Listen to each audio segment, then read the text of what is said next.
Bienvenue sur ma chaîne d'actualité.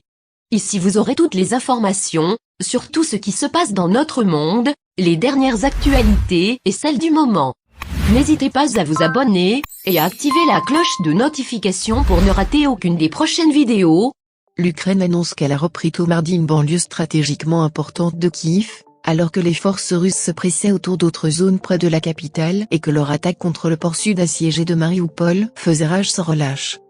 Des explosions et des rafales de coups de feu ont secoué Kiev, et une fumée noire s'est élevée d'un endroit au nord. Des tirs d'artillerie intensifiés pouvaient être entendus du nord-ouest, où la Russie a cherché à encercler et à capturer plusieurs zones suburbaines de la capitale, une cible cruciale. Les résidents se sont abrités chez eux ou soutint en vertu d'un couvre-feu de 35 heures imposé par les autorités de la ville jusqu'à mercredi matin. Les forces russes ont également maintenu le siège de Mariupol après que les défenseurs de la ville portuaire du sud aient refusé les demandes de reddition, des civils en fuite décrivant des bombardements incessants et des cadavres gisant dans les rues. Mais l'offensive terrestre du Kremlin dans d'autres parties du pays progresse lentement ou pas du tout, repoussée par des attaques éclairs meurtrières des Ukrainiens.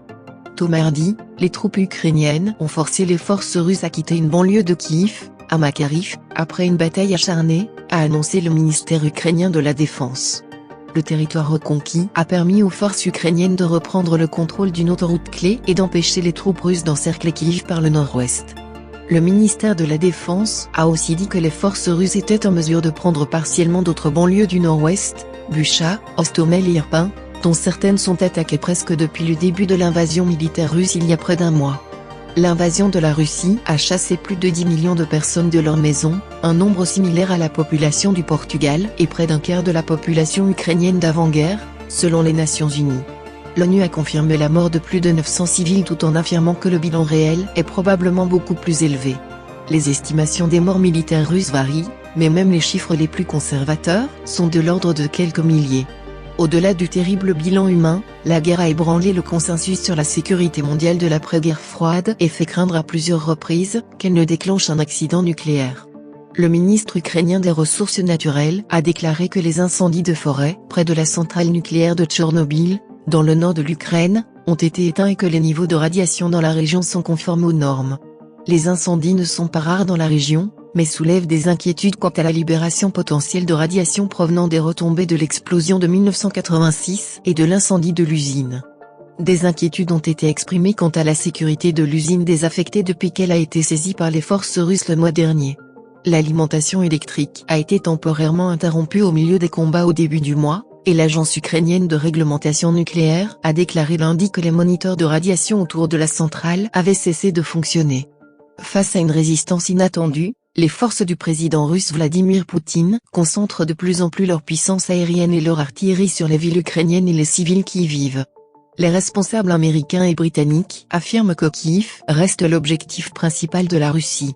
Le gros des forces de Moscou reste à des kilomètres du centre, mais des missiles et de l'artillerie ont détruit des immeubles d'habitation et un grand centre commercial, qui a été laissé en ruine après avoir été touché dimanche soir par des frappes qui ont tué 8 personnes, selon les responsables des urgences.